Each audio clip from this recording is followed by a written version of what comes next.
ভোর হওয়ার ঠিক আগে গন্তব্যে যাচ্ছিল কয়েকটি অ্যাম্বুলেন্স। বাহনগুলোতে ছিল আলো জ্বালানো, ছিল অ্যাম্বুলেন্সের লোগো। তারপরও কোনো প্রকার সতর্ক বার্তা দেয়নি ইসরায়েল বাহিনী। গুলি চালিয়ে একের পর এক হত্যা করে 15 জন স্বাস্থ্যকর্মীকে।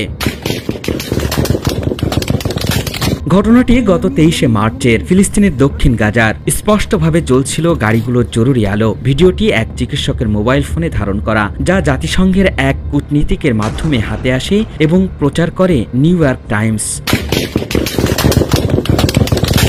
ঘটনার প্রায় 1 মাস পর ইসরায়েলের সেনাবাহিনী দাবি করেছে অ্যাম্বুলেন্সগুলো সন্দেহজনকভাবে অগ্রসর হচ্ছিল এবং বাহিনীটি তখন উচ্চ সতর্কতা অবস্থায় ছিল। তারা জানায় সম্ভাব্য হুমকি প্রতিহত করতেই গুলি চালানোর নির্দেশ দেওয়া হয়। এমন বর্বর ঘটনার পরও বিচার বহির্ভূত হত্যাকাণ্ডের কোনো প্রমাণ মেলেনি বলে দাবি করেছে ইসরায়েলি সেনাবাহিনী। হত্যার অভিযোগে শাস্তি কার্যকরের মতো তথ্য প্রমাণ তাদের তদন্তে পাওয়া যায়নি বলে এক বিবৃতিতে এ তথ্য জানানো হয়েছে। 20 এপ্রিল প্রকাশিত আল জাজিরার এক প্রতিবেদনে জানানো হয়, এই তদন্ত ইসরায়েল সেনাবাহিনীর নিজস্ব উদ্যোগে সম্পন্ন হয়েছে। ইসরায়েলের এই বক্তব্য আন্তর্জাতিক মহলে আরও প্রতিক্রিয়া এবং সমালোচনার জন্ম দিয়েছে।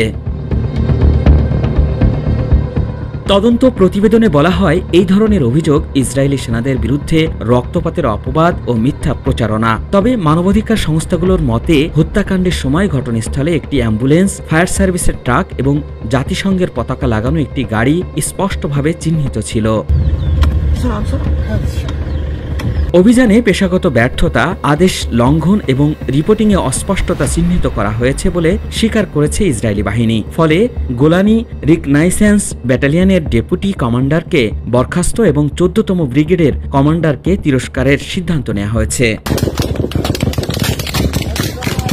ঘটনার একটি ভিডিওতে দেখা যায় পরিষ্কারভাবে চিহ্নিত অ্যাম্বুলেন্সের ভেতরে থাকা স্বাস্থ্যকর্মীদের ওপর গুলি চালায় সেনারা, যা পূর্বে দেওয়া ইসরায়েলের বক্তব্যের সঙ্গে সাংঘর্ষিক। সেনাবাহিনী দাবি করছে নিহতদের মধ্যে 6 জন হামাসের সদস্য ছিল, যদিও এই দাবির পক্ষে কোনো স্বতন্ত্র প্রমাণ উপস্থাপন করা হয়নি।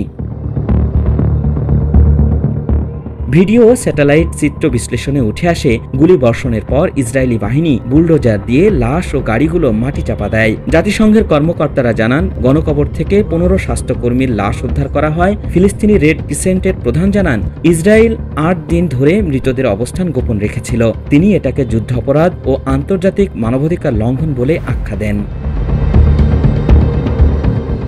আল ইমরান, সময়ের আলো।